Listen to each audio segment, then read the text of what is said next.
우리 백창준 목사님께서 지금 본문을 읽어주셨는데요. 사실 제가 오늘 전해드릴 말씀은 마태복음 10장 전체에 관한 말씀이에요. 신약 성경은 자체가 그 아름다운 설교문입니다. 복음서가 기본적으로는 예수님의 행적을 기록하고 있는 그런 역사서에 가깝다고는 하지만 그래도 이 복음서 또한 기본적으로는 이 설교문으로 이루어져 있습니다. 그래서 이 마태복음을 전체적으로 보게 되면은 마태복음에는 총 5개의 설교문이 수록되어 있다고 우리가 보고 있는데 그중에 첫 번째가 산상수훈이에요. 산상수훈이 마태복음 5장, 6장, 7장 이 세 장이 이제 한 편의 설교입니다. 두 번째는 오늘 본문 말씀이기도 한데 우리가 흔히 그 파송 설교라고 부르는 제자들을 전도 여행으로 파송하시면서 전하신 예수께서 전하신 그 말씀이 그 마태복음 10장에 있는 그 파송 설교라고 부르고 있고 그리고 세 번째가 그 씨 뿌리는 비유 말씀이 담겨 있는 그 13장이 또한 전체가 하나의 설교문입니다. 그러니까 흔히들 이 마태복음 13장을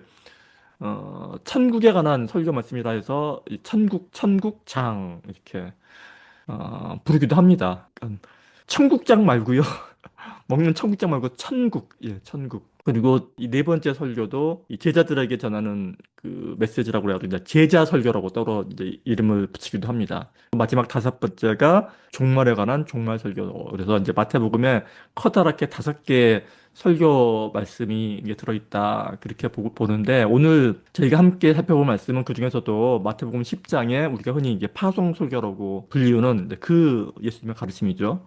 이 마태복음 10장은 예수님께서 제자들을 세상 속으로 파송하시면서 이렇게 주신 그런 가르침입니다. 그러니까 전도에 관한 가르침이라고 보면 됩니다. 전도에 관한 가르침. 근데 여기서 예수님께서는 이 제자들을 마치 이리떼 가운데 보낸 양처럼 여기시기도 하시고 또 심지어는 이 자신의 가르침을 가장 소중한 가족 관계나 그들의 목숨보다 더 중요하게 여기지 않는다면 이거는 내 제자도 합당치 않다. 이렇게까지 말씀을 하십니다.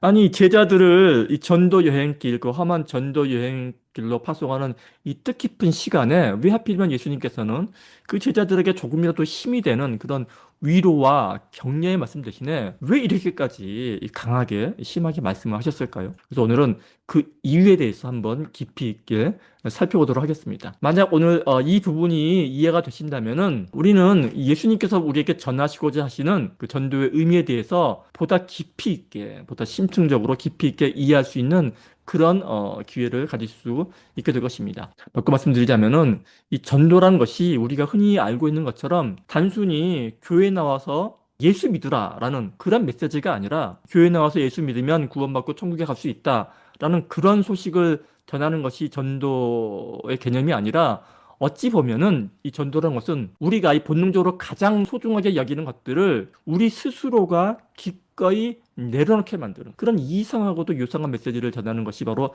전도라는 것임을 깨닫게 된다라는 말씀입니다. 사실 이게 제가 말은 이렇게 간단하게 무덤덤하게 이렇게 전해드리지만 사실 이 말은 굉장히 무서운 말입니다. 왜냐하면 우리는 우리가 가장 소중하게 여기는 것들을 우리의 현실 가운데서 우리 스스로 기꺼이 내려놓을 수 없기 때문입니다. 여러분 눈을 잠깐만 감고 한번 생각해 보시기 바랍니다.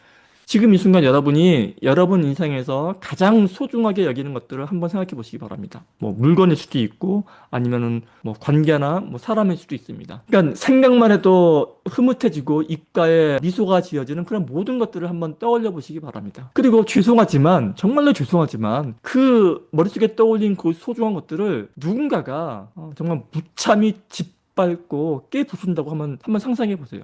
정말 내 눈앞에서 바로 내 눈앞에서 내 사랑하는 가족이 무참히 살해된다거나 아니면 평생을 공을 들여서 쌓아놓은 업적이나 작품이 한순간에 물거품이 되고 불태워져 버린다면은 그때의 심정이 어떨까요? 아마도 제정신으로 맨정신으로는 버티기 힘들 것입니다. 그런데 지금 오늘 이 마태복음 10장에서 말하고자 하는 바가 바로 여기에 관련된 것입니다. 이 마태복음 10장은 우리 안에 이 본능 깊숙이 가지고 있는 거죠. 이 나와 내 것을 지키고자 하는 그 마음, 나의 소중한 것을 지키고자 하는 그 마음과 반면에 그 예수님을 따르고자 하는 그 제재된 그 길 사이에 있는 그 근본적인 긴장감에 대해서 말씀을 하고 있다라는 사실입니다. 이 나를 지키려는 마음과 내 것을 소중히 지키려는 마음. 이것을 우리는 다른 말로 자기사랑이라고 표현을 하는데 바로 이 자기사랑이 모든 죄의 근본적인 뿌리다라는 바로 이 말씀을 하시고 있는 것이라는 말씀입니다. 그런데 여기서 말하는 이 자기 사랑이라는 것은 그냥 단순히 뭐 이기적인 욕심 이런 것만을 뜻하는 게 아닙니다. 이런 것만을 뜻하는 게 아니라 심지어는 소중한 가족에 대한 사랑처럼 지극히 선하고도 당연해 보이는 그러한 감정조차도 만약에 그것이 하나님의 뜻이나 그 기준보다 앞서게 된다면은 그것은 예수님을 따르는 길이 아니라는 것입니다. 예를 들어서 부모가 자녀를 사랑함에 있어서 그 자녀가 그 신앙 앞에 바로 서는 것보다 그 자녀가 세상적인 성공이나 명예를 더 우선시하게 만드는 그런 동기가 그 자녀 사랑 안에 깔려 있다면은 그건 역시 굉장히 교묘한 형태의 자기 사랑일 수도 있다라는 말씀입니다. 신앙생활 또한 마찬가지입니다. 제 아무리 하나님 사랑, 예수님 사랑을 앞세운다 할지라도 만약 그 안에 예수님의 가르침, 이웃에 대한 자기 희생과 사랑이 없다면은 이 또한 예수님을 따르는 길이 아니라는 말씀입니다. 저는 이 부분이 정말 많은 분들께, 특히 신앙인들께 큰 도전으로 다가왔으면 하는 바람입니다. 왜냐하면 세상을 따르는 것과 예수님을 따르는 그 사이의 경계가 정말 너무나도 미미하고 어렵기 때문입니다. 여기서 잠깐 이 욥의 이야기를 하자면은 하나님께서는 이 욥에게 그의 자녀와 재산, 건강, 욥이 자기 생명처럼 여기는 모든 것들을 다 앗아가십니다.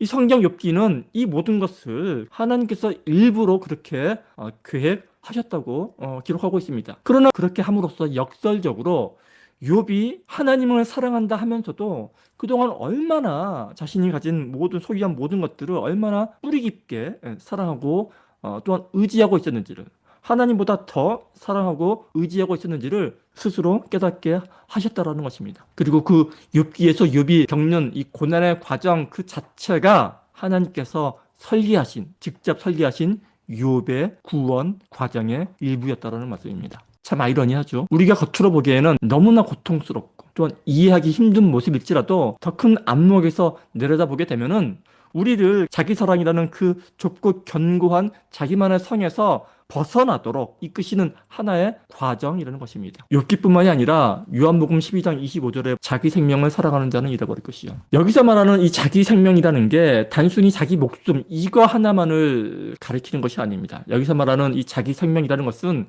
이 나라는 존재의 울타리 안에서 내가 스스로 쌓아올린 모든 것들, 나의 경험, 나의 가치관, 모든 인간 관계, 나의 모든 소유물 이런 것들을 모두 다 포함하는 말이 바로 이 자기 생명이라는 말 속에 포함되어 있다는 것입니다. 그래서 결국 이 자기 사랑의 울타리를 깨뜨린다는 것은 그 자기를 죽이는 거죠. 그 에고를 벗어나는 것입니다. 그 자기 에고라는 그 견고한 그 성을 깨뜨리는 과정이 그 과정이 바로 우리의 그 신앙 여정의 핵심이라는 그런 말씀입니다. 그런데 예수님께서는 여기서 한 걸음 더 나아가시는 거죠. 내가 세상에 화평을 주러 온 줄로 생각하지 말라. 화평이 아니요 칼이죠. 검을 주러 왔노라. 이렇게 말씀을 하십니다. 이 검이라는 표현은 무기죠. 살상 무기입니다. 근데 이것은 단순히 외부로부터 오는 핍박이라든지 이런 어떤 위협 이런 것만을 의미하는 것이 아닙니다. 물론 이 검이라는 표현에는 이 외부적인 핍박과 위협 이런 것도 당연히 포함되겠지만 그 의미를 우리가 좀 더 깊게 파고들어 보면은 예수님의 가르침을 내 삶의 최우선순위를 결정했기 때문에 오는 모든 역경들, 즉 가장 가깝고 친밀해야 될 이 가족이나 아니면은 심지어는 것이 교회 공동체라 할지라도 그 공동체 내에서 발생하는 심각한 갈등과 분열까지도 모두 다 이 검에 포함될 수 있다는 것입니다. 가족 간의 그런 갈등까지도 말입니다. 아니 왜 이 사랑과 화평의 하나님을 믿는 것이 이런 관계의 파괴를 가져올 수 있다고 이런 말씀을 하시는 걸까요? 말이 안 되는 것 같지만 그러나 오늘 성경의 본문 말씀은 정말 분명한 어조로 이러한 갈등이 이러한 소중한 것들과의 갈등이 바로 이 전도자의 삶 가운데 어쩔 수 없이 드러나는 어쩔 수 없이 겪게 되는 필연적인 과정의 일부라는 것입니다. 우리는 우리의 이 관계를 맺는 방식조차도 종종 이 자기중심적인 어떤 애착이나 자기의 이익 추구에 기반하는 그러한 동기에 있을 때가 참 많다는 것입니다. 예를 들면은 우리가 서로 사랑하는 가족이라는 그 이름 아래서 서로에게 너무나 지나치게 많이 의존을 한다거나 혹은 자신의 기대치를 자녀라든지 부모에게 상대방에게 마구 투영하면서 집착하는 그런 모습들. 하나님께서는 바로 이러한 자기중심적인 관계의 사실을 깨뜨리기 위해서 바로 그 검을 가지고 오셨다라는 말씀입니다. 그러니까 이 소중한 관계를 유지하는 자체가 목적이 아니라 하나님 안에서 올바른 관계의 모습으로 다시 세우는 것이 바로 목적이라는 말씀입니다. 아버지나 어머니를 나보다 더 사랑하는 자는 내게 합당하지 아니하고, 아들이나 딸을 나보다 더 사랑하는 자도 내게 합당하지 아니하며, 자기 목숨을 얻는 자는 잃을 것이요 나를 위하여 자기 목숨을 잃는 자는 얻으리라. 여기서 이 목숨을 잃는다라는 게 단순히 물리적인 목숨, 이 순교만을 의미하는 것이 아닙니다. 나를 중심으로 쌓아 올린 모든 것들과의 관계를 포기하고 다시 재정립하는 그런 고통스러운 과정을 포함한다라는 그런 뜻입니다. 마치 하나님께서 의사가 외과 수술하듯이 생명을 살리기 위해서 모든 것들을, 비록 그것이 나의 몸의 일부분이라 할지라도 잘라내듯이, 우리가 나의 연장선상이라고 여기고 쌓아놓은 모든 것들을 하나씩 하나씩 잘라내고 떼어내는 그런 과정을 겪는 것, 그 자체가 우리의 신앙생활이며 우리의 신앙 여정에 포함되어 있다는 말씀입니다. 물론 그 과정을 직접 겪고 있는 우리 당사자들에게는 극심한 고통일 수 있을 것입니다. 하지만 그 고통은 궁극적으로는 우리를 이 참된 생명으로 이끌기 위한 하나님의 열심 그리고 하나님의 사랑의 표현이라는 말씀입니다. 그런데 여기서 이 대목에서 한 가지 더 생각해 보아야 할 것이 있습니다. 만일 예수님께서 그토록 강조하신, 예수님께서 말씀하신 이 전도란 것이 이렇게 이 세상과 또는 심지어는 정말 사랑하는 가족과의 이런 갈등까지도 겪어야 하는, 그런 것도 감내해야 하는 것이라면은 도대체 제자들은 어떠한 마음으로 혹은 어떠한 방식으로 전도할 때 사람들을 대해야 하는 것일까요? 이 말씀과 아울러 제자들을 파송하시면서 금이나 은이나 여벌 옷이나 지팡이 같은 것, 그러니까 당시 여행하는 사람들에게 필수품처럼 여겨졌던 이런 것들을 가지지 말라고 말씀을 하셨는데, 이런 부분들은 또한 어떠한 의미가 있을까요? 보통 이 전도라고 하면은 가능한 한 많은 사람들을 막 설득해서 교회로 데려오거나, 아니면 이 교회를 좀 더 매력적으로 보이게 만들려는 그런 활동들, 예를 들면은 세련된 예배 모습이라든지, 음악, 좋은 시설, 그다음에 교육 활동, 선교 활동, 구제 활동, 이런 걸 떠올리기가 쉽습니다. 그런데 지금 마태복음 10장에서 말씀하고 있는 예수님의 이 전도에 관한 개념은 전도의 본질이 그런 게 아니라는 겁니다. 예수님께서 제자들에게 아무것도 가지지 말라라고 하신 것은 그 어떤 세상적인 힘이나 방법, 노력, 세상적인 매력, 이런 것들에 의존해서는 안 된다라는 그런 것을 말씀하시는 것입니다. 사실 전도란 본질적으로 메시지 그 자체입니다. 메시지의 전달 그 자체입니다. 그 이상도 그 이하도 없습니다. 그리고 그 제자들이 전해야만 했던 그 메시지는 너무나도 간결하고 명확했습니다. 회개하라, 천국이 가까이 왔다. 즉, 이 세상적인 가치관을 포기하고 이웃을 내 몸처럼 사랑하라. 이웃을 내 몸처럼 사랑하라. 그 말씀밖에 없었던 것이죠. 그런데 이러한 전도의 메시지를 선포하고 나가게 되면 필연적으로 전도자는 세상 사람들에게 배척을 당하게 됩니다. 웃음거리가 되게 됩니다. 야, 지 밥그릇이나 챙기지. 지는 쫄쫄 굶고 다니면서 걸뱅이처럼 지팡이 하나 끌고 다니면서 무슨 헛소리야. 사나이야, 야망을 가져라. 이런 말씀을 선포해야지. 세상 사람들한테 이런 얘기를 듣게 마련인 것이죠. 그러니까 전도의 메시지란 기본적으로 사람을 모으기 위한 것이 아니라는 말씀입니다. 이 전도의 목적은 인간적인 설득이나 어떤 조직의 새 분리기에 있는 것이 아니라는 그러한 말씀입니다. 전도란 진리를 전파함에 있어서 그 결과로서 이 세상적인 성공이나 환영 이런 것들을 받는 것이 아니라, 오히려 그 전도함의 노력의 결과로서 오히려 거부당하고 핍박받는 것이 당연한 모습이며, 오히려 그 전도함을 통해서 이 사람들의 그러한 죄성이 수면으로 드러나게 만드는 그러한 데에 목적이 있는 것이 오히려 이 전도의 목적이라는 말씀입니다. 그렇다면 이러한 전도의 개념과 또한 이 전도 후의 이런 상황 속에서 우리 이 말씀을 전하는 이 제자들이 가져야 할 마음의 태도는 어떤 것이어야 되겠습니까? 우리가 보통 뱀의 지혜라고 한다면은 뱀처럼 얕고 약은 세상적인 처세술이나 상황 대처 능력, 이런 걸 떠올리기 쉬운데, 근데 사실은요, 뱀은 그렇게 지혜롭지가 못합니다. 비둘기도 마찬가지입니다. 비둘기도 그리 그리 순결해. 우리는 비둘기를 많이 순결의 상징으로 보는데 비둘기 그렇게 순결하지 못합니다. 세상 더러운 게 비둘기죠. 뱀과 비둘기가 공유하는 가치는 사실 일관성입니다. 일관성과 이 꿋꿋함입니다. 뱀이 에덴 동산 그 사건 이후에 사실 모든 사람으로부터 미움을 받고 이 저주받는 존재가 됐지 않습니까? 그래서 사람들은 뱀 하면은 정말 뭐 시대와 문화를 초월해서 모든 사람이 뱀을 싫어합니다. 그런데 그럼에도 불구하고 뱀은 여전히 뱀으로서 자기의 존재 방식과 그 뱀으로서의 자기의 자리를 꿋꿋이 살아가고 있다라는 점이 바로 이 뱀의 모습이 아닌가 싶은 것이죠. 이 뱀은 허물을 벗어도 여전히 뱀으로 남아 있습니다. 상황에 따라 변하지 않고 끝까지 자기의 정체성을 지키고 있는 것이 바로 이 뱀의 지혜가 아닌가 하는 말씀입니다.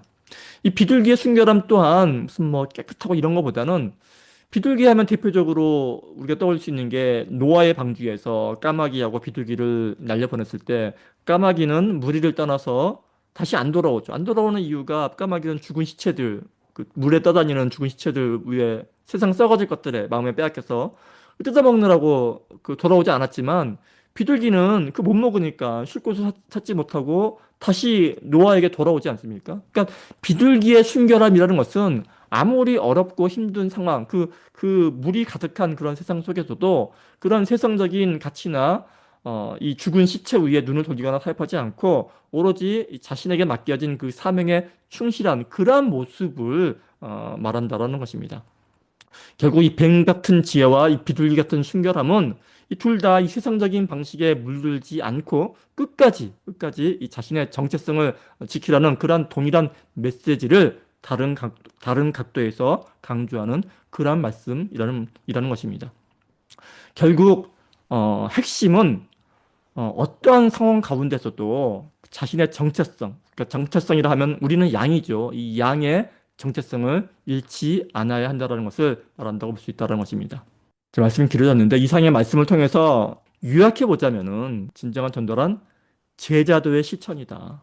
제자도의 실천. 그리고 이 제자도의 실천이란 첫째로는 철저한 자기 부인에서부터 시작이 되고, 그죠? 철저한 자기 부인. 그리고 이 세상에 그 어떤 가치나 어떤 관계, 심지어는 그 가족에 대한 애착보다도 그 예수님의 가르침을 우선시하는 거. 그죠? 우선시하는 거. 세 번째로는 양으로서의 그 정체성을 유지하면서 살아가는 그 삶 자체가 바로 이 제자로서의 삶, 이 전도라는 말씀입니다. 너무나 당연하고 쉬운 말씀을 제가 이렇게 또 길게 설명드린 것 같습니다.